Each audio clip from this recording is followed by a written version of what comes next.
Hello friends, today we'll discuss the diversity in the living organism, living world. तो diversity का मतलब कितना भिन्नता, कितना विविधता है, कितने तरह के लिविंग ऑर्गेनिज्म है इस वर्ल्ड में.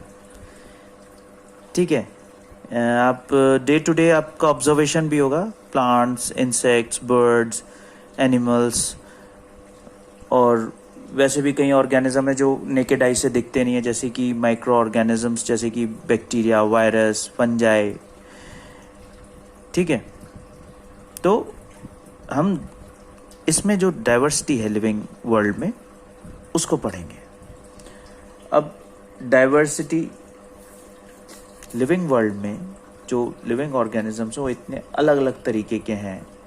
अब किसी छोटे सैंपल साइज में अगर हम उन्हें स्टडी करेंगे, हम उन्हें देखेंगे, तो वो कम बायोडाइवर्सिटी कम दिखेगी, कम फ्लोरा फौना दिखेगी. फ्लोरा का मतलब प्लांट्स, फौना का मतलब एनिमल्स.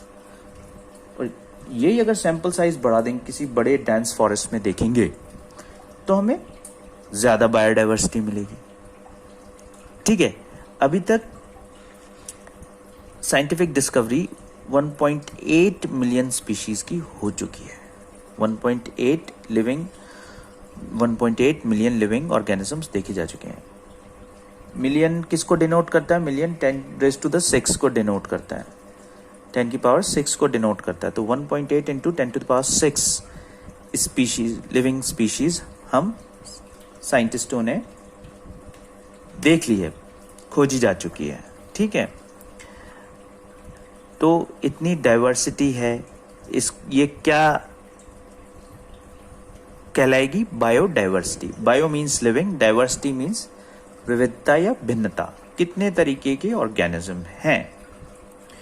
अब we should remember that we explore new areas and even old ones, new organisms continuously being identified. अब हमें ये तो पता लग गया बहुत तरीके के लिविंग स्पीशीज हैं, ऑर्गेनिजम्स हैं अलग अलग तरीके के. अब आप समझिए कि ऑर्गेनिज्म, मान लीजिए कि एक, जैसे एग्जांपल हम लेते हैं कि आम है, मैंगो. मैंगो को हम यहाँ कुछ और कहते हैं, अफ्रीका में कुछ और कहेंगे, इंग्लैंड में कुछ और, अमेरिका में कुछ और. तो ये जो इतना डाइवर्स लिविंग ऑर्गेनिजम्स हमारे पास हैं, सबके अलग अलग पता नहीं millions and trillions of names हो जाएंगे. सब लोकल लैंग्वेज में अलग अलग, हर जगह अलग अलग. तो ऐसा कोई सिस्टम की ज़रूरत फील नहीं होती कि सब जगह यूनिवर्सल हो, कॉमन हो वो सिस्टम.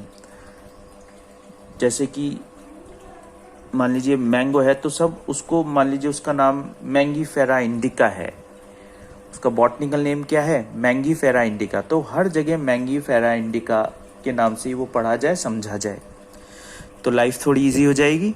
थोड़ी नहीं, बहुत इजी हो जाएगी. तो ऐसा मतलब नाम रखना चाहिए, एक यूनिवर्सल नेम रखना चाहिए. अब ये जो नाम रखने की प्रोसेस है, नाम रखने की बात है, नाम रखने की प्रक्रिया है, इसको क्या कहते हैं? नोमेनक्लेचर. NOMENCLATURE, nomenclature. नोमेनक्लेचर कुछ नहीं है, जैसे हमारे नामकरण होता है, मेरा नाम शय से है, तो वैसे ही नामकरण करना है जी. अब जैसे नामकरण करना है हमारे सोसाइटी में, आप देखेंगे नामकरण होता है तो पंडित जी पहले बोलते हैं कि इनके ग्रहों की दशा ये है, इनका ऐसा ही राहु है, ऐसा केतु है, ऐसा शनिदेव है. तो उसके वो आइडेंटिफाई करते हैं कि इनका नाम कौन से लेटर से स्टार्ट हो. तो सेम प्रोसेस है साइंस में भी. हम आइडेंटिफाई करेंगे कि इसको, जो हमारे लिविंग ऑर्गेनिज्म है पर्टिकुलर, उसको क्या नाम दें. ठीक है, तो आइडेंटिफिकेशन भी इंपॉर्टेंट है. पहले होगा आइडेंटिफिकेशन, फिर क्या करेंगे? नोमेनक्लेचर. ठीक है, आइडेंटिफाई कैसे करेंगे? आइडेंटिफाई करने के लिए हमारे पास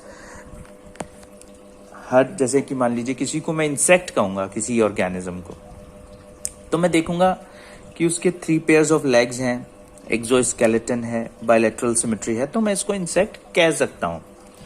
मैंने आइडेंटिफाई कर लिया, फिर मैं उसका नाम रख दूंगा, ठीक है। तो in order to facilitate the study, number of scientists have established procedures to assign a scientific name to each known organism. एक साइंटिफिक प्रोसीजर डेवलप किया गया है। जो भी ऑर्गेनिज्म जिसकी भी डिस्कवरी होती है उसको उसकी नेमिंग का, उसके आइडेंटिफिकेशन का एक साइंटिफिक प्रोसीजर डेवलप किया गया है, which is acceptable to biologist all over the world, जो कि पूरी दुनिया में समझा जाएगा, माना जाएगा, ठीक है। कुछ इसके सेट ऑफ प्रिंसिपल्स और क्राइटेरिया होता है जो कि उसको उस प्रिंसिपल और क्राइटेरिया कहाँ पे डॉक्यूमेंटेड है, वो कहाँ पे स्टडी, किन एजेंसीज में स्टडी किया जाता है। वो एजेंसी है international code for botanical nomenclature, ये प्लांट्स के लिए, international code of zoological nomenclature ICGN, ICBN और ICGN। ICGN जूलॉजिकल नोमेनक्लेचर की एजेंसी है और ICBN बॉटनिकल नोमेनक्लेचर का इंटरनेशनल कोड है। तो यहाँ पे सारा सेट ऑफ प्रोसीजर, सारा साइंटिफिक प्रोसीजर यहाँ पे डॉक्यूमेंटेड है इन दोनों एजेंसीज में। इनकी एब्रिविएशन याद कर लेंगे, ICBN international code for botanical nomenclature, ICGN international code of zoological nomenclature. The scientific names ensure that each organism has only one name. भाई अगर मैंगो है तो उसका एक ही नाम होगा, चाहे कोई सा भी मैंगो है वो उसका एक ही नाम होगा, ठीक है।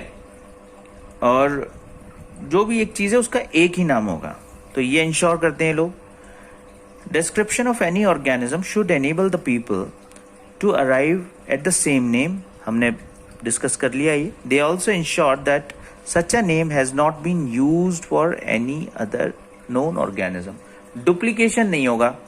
जो नाम मेरा रख दिया गया है, जो नाम एक ऑर्गेनिज्म का रख दिया गया है, वो दूसरे ऑर्गेनिज्म का, डिफरेंट ऑर्गेनिज्म का नहीं रखा जाए, ठीक है। अब ये नाम कैसे होते हैं, इसमें ये नाम साइंटिफिक नेम्स होते हैं, ये दो कंपोनेंट के बने होते हैं। साइंटिफिक नेम दो कंपोनेंट के नेम्स होते हैं, दो कंपोनेंट से बने होते हैं। एक तो जेनेरिक नेम होता है, किसी भी ऑर्गेनिज्म के दो कंपोनेंट होंगे नाम के, एक उसका जेनेरिक नाम होगा, एक उसका स्पेसिफिक एपिथेट होगा, ठीक है। एक जेनस होगा, एक स्पीशीज होगा, generic name and specific epithet. तो ये दो कंपोनेंट वाली नाम करने की जो विधि है उसको हम क्या कहते हैं, बिनोमियल नोमेनक्लेचर। बिनोमियल मतलब दो कंपोनेंट्स वाले नाम, बस सीधे ये समझेंगे हम तो, दो कंपोनेंट्स वाले नाम, बिनोमियल नोमेनक्लेचर। ये किसने दी थी, कैरोलस लिनियस ने दी थी। ये नाम याद रखेंगे कैरोलस लिनियस का। सिस्टमैटिक्स टैक्सोनॉमी में सबसे इंपॉर्टेंट नाम है कैरोलस लिनियस, ठीक है। किसने दिया था binomial nomenclature, Carolus Linnaeus. The naming system use a 2-word format which was found convenient. अब देखिए इसमें 2-word फॉर्मेट चुना गया, एक कन्वीनियंट था और याद करने में भी आसानी होगी, ठीक है। पढ़ने में, स्टडी करने में, इसको सब में आसानी होगी, कन्वीनियंस रहेगा। तो ये दो कंपोनेंट का जो नेमिंग सिस्टम है, बिनोमियल नोमेनक्लेचर जो है, बहुत कन्वीनियंट सिस्टम है और अच्छा कंपैटिबल सिस्टम है। Let us take the example of mango to understand the way providing scientific names better. Mango का साइंटिफिक नाम क्या है, मैंगीफेरा इंडिका। मैंगीफेरा इसका जेनस है और इंडिका इसकी स्पीशीज है, राइट। हम जेनेरिक नेम जो होता है, पहला नाम जो होता है, वो हमेशा कैपिटल में लिखा जाता है। Mangifera MANGIFERA, Mangifera FERA। Mangifera में M कैपिटल होगा और इंडिका जो इसका स्पेसिफिक नेम है, इंडिका, वो स्मॉल लेटर्स में लिखा जाएगा, ठीक है, स्मॉल केसेस में लिखा जाएगा। दोनों जब भी प्रिंट आउट लेंगे तो इटैलिसाइज होंगे, सेपरेटली अंडरलाइन होंगे, ठीक है। और ज्यादातर नेम्स जो हैं लैटिन नेम्स में होंगे। लैटिन में नेम्स पे हम क्यों रखते हैं ज्यादा नाम, लैटिन बिकॉज एक डेड लैंग्वेज है, इसमें ओवर द टाइम चेंजेस नहीं होंगे, तो ये कांस्टेंट रहेगा। आज जो नाम रख दिया वो 50 साल बाद भी, 100 साल बाद भी वैलिड रहेंगे, ठीक है। और मैं रिटर्न आपको दोबारा बता देता हूँ। अगर इसको फिर पहला नाम जॉनरिक नेम होता है, दूसरा नाम स्पेसिफिक नेम होता है। जो कि जॉनरिक नेम होता है उसका पहला लेटर कैपिटल होता है। मैंगीफेरा में जैसे एम है वो कैपिटल लिखा जाएगा, और आगे जो होगा वो स्मॉल केसेस में लिखा जाए। स्पेसिफिक नेम दोनों इटैलिसाइज होंगे, सेपरेटली अंडरलाइंड होंगे। ठीक है, आगे की क्लासेस में मैं ट्राई करूंगा कि मैं बोर्ड से पढ़ाऊं और ज़्यादा आपको समझ में आएगा उससे। अभी बहुत थ्योरेटिकल है, तो मैं सोच रहा हूं कि मैं खाली ऐसे ही आपको एक नरेशन दूं तो वो कन्वीनियंट होगा। आगे बाकी मैं बोर्ड यूज़ करूंगा और आपको सारी चीज़ें और बेटर तरीके से बताऊंगा। ठीक है, अब ये हो गया, मैंने आपको ये समझा दिया।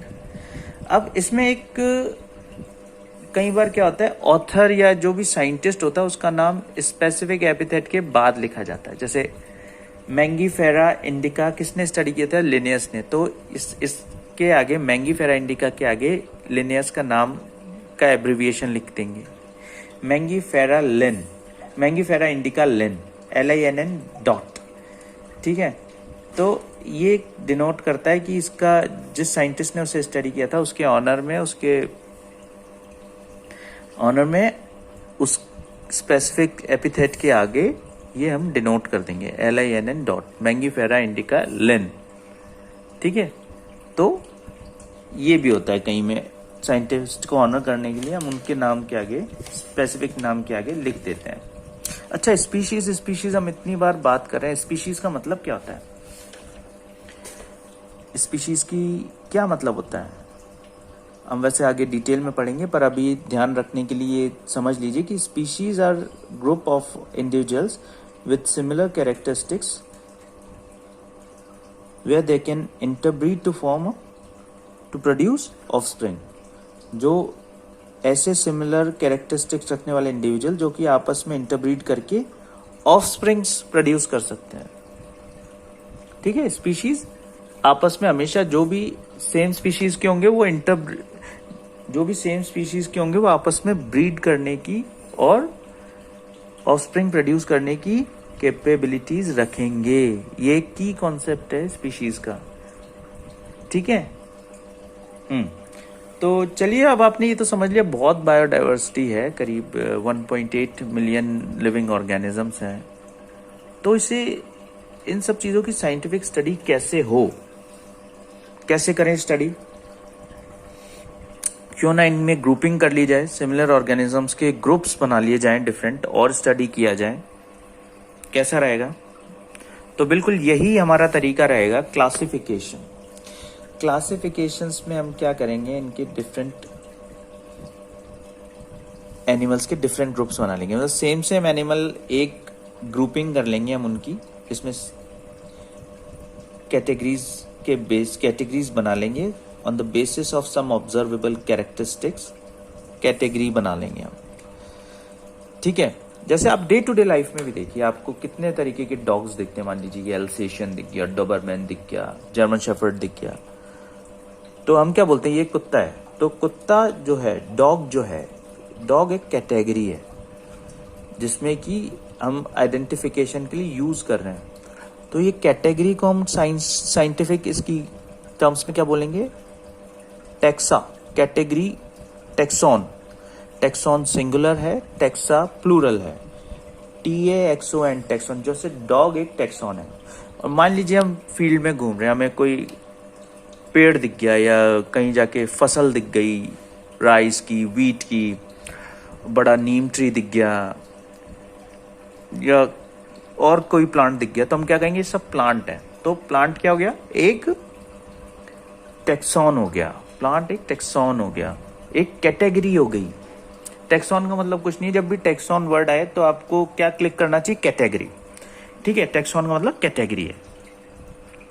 जैसे मान लीजिए कि मैमल्स कोई कैटेगरी है। मैमल्स में हम क्या देखेंगे? एक्सटर्नल ईयर देख लेंगे, बॉडी हेयर देख लेंगे, मेमोरी ग्लैंड्स देख लेंगे। तो कुछ ऑब्जर्वेबल कैरेक्टर्स ऐसे बना रखे हैं, तो हम एक कैटेगरी बना लेंगे। मैमल्स भी एक टैक्सॉन है, तो कोई भी वाइडर कैटेगरी टैक्सॉन है। ठीक है, टैक्सॉन मतलब कैटेगरी। ठीक है, तो ये है। तो कैरेक्टरिस्टिक्स के बेसिस पे सारे लिविंग ऑर्गेनिजम्स को डिफरेंट कैटेगरीज में, डिफरेंट टैक्सा में क्लासिफाई कर देना है। तो यही क्लासिफिकेशन का जो मेथड है, इसको क्या कहते हैं? टेक्सोनॉमी। इनकी कैटेगराइजेशन करके इनका क्लासिफिकेशन कर देना। टेक्सोनॉमी कुछ भी नहीं है, कैटेगरीज बना के उनका क्लासिफिकेशन कर देना। ठीक है, ये टेक्सोनॉमी है। इसमें हम क्या क्या चीज़ों को कंसिडर करते हैं? एक्सटर्नल इंटरनल स्ट्रक्चर को करते हैं, आगे हम और डिटेल में पढ़ेंगे।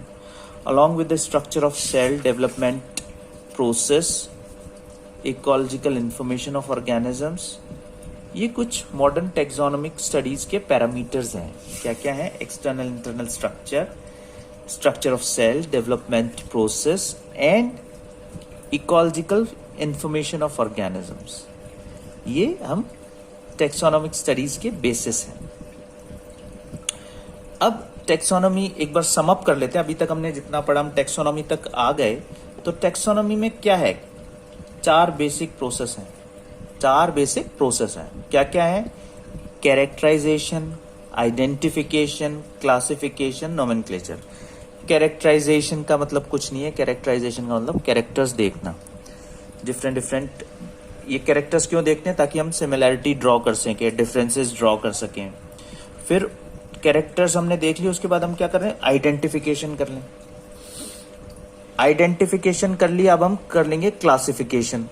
भाई ये इस ग्रुप का है, ये इस ग्रुप का, ये मैमल है, ये इंसेक्ट है, ये जो भी है, डिफरेंट कैटेगरीज में क्लासिफाई कर देंगे। क्लासिफाई कर लिया, अब क्या करेंगे? हम नोमेनक्लेचर करेंगे, नामकरण करेंगे, नाम रखेंगे उनके। ठीक है, टेक्सोनोमी आज या कल आया हुआ सिस्टम नहीं है। टेक्सोनोमी बहुत प्रिमिटिव एजेस से चलता आ रहा है। ठीक है, human beings have always been interested in knowing more and more about the various kinds of organism, particularly with reference to their own use. पहले का जो इंसान था, in early days, human beings needed to find sources for the basic needs of food, clothing and shelter. Hence, earliest classification were based on the uses of various organism. भाई कौन से organisms को वो खा सकते हैं, कौन से organisms से उनको थ्रेटनिंग है, ठीक है, थ्रेट है, तो उसके हिसाब से उन्होंने क्लासिफाई किया हुआ था। जैसे कि मान लीजिए डॉग को उन्होंने माना, इसको पेट बनाया जा सकता है, इसको पाला जा सकता है। शेर चीते होंगे, इनसे दूर भागना, ये हमारे लिए थ्रेट है।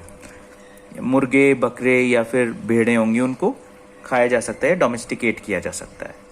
ठीक है, अब आप मेरी अर्लियर क्लासेस को ध्यान करिए।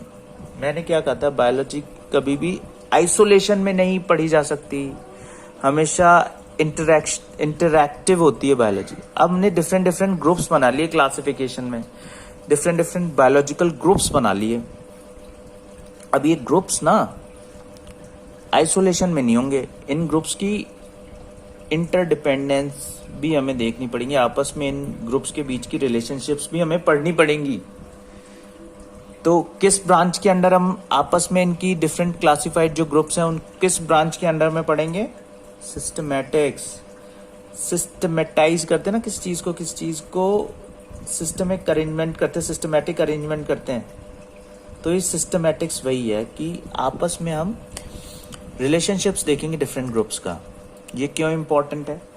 ये इम्पोर्टेंट है हमें क्लासिफिकेशन का या इवोल्यूशन का ऑर्डर समझने में। पहले हम जो आज की ह्यूमन बीइंग्स हैं, हम कैसे आए, हमारे पहले कौन था, हमारा ओरिजिन कैसे हुआ, तो हमें एक स्टेप बाय स्टेप सिस्टमैटिक्स जो डिफरेंट हमने ग्रुप्स का क्लासिफाई कर दिया ग्रुप्स को, वो एक सिस्टमैटिक अरेंजमेंट करेंगे हम on the basis of evolution, on the basis of inter relations. आपस में इन दोनों की रिलेशनशिप क्या है, कौन पहले है कौन बाद में, किसके कैरेक्टर्स कॉमन है, वो कैसे हम अरेंज करेंगे। तो सिस्टमैटिक्स जैसे ABCDEFGH, ए के बाद सी तो नहीं आ सकता, ए के बाद बी आएगा, बी के बाद सी आएगा, सी के बाद जी तो नहीं आ जाएगा, सी के बाद डी आएगा, ई आएगा, एफ आएगा। तो ये डिफरेंट ग्रुप्स जो हैं उनको हम कैसे उनका सिस्टमेटिक अरेंजमेंट करते हैं, ठीक है, ये किसके अंदर पढ़ेंगे, ये हम सिस्टमैटिक्स में पढ़ेंगे। इसमें एक ध्यान रखने वाली बात है, सिस्टमा नेचुरी एक बहुत ही ऑनर्ड, बहुत ही रेवर्ड एक क्लासिफिकेशन का पब्लिकेशन है जिसको लिनियस ने पब्लिश किया था। लिनियस एक साइंटिस्ट थे, इन्होंने सिस्टमा नेचुरी पब्लिश किया था। तो the scope of systematics were later enlarged to include identification, nomenclature and classification।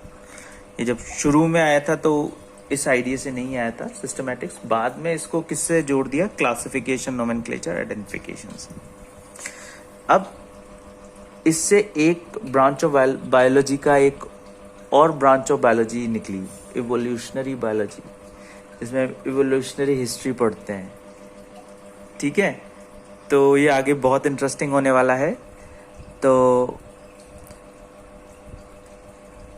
मेरे नेक्स्ट वीडियो का वेट करिए। आज के लिए बस इतना ही। I'll see you soon. Thank you.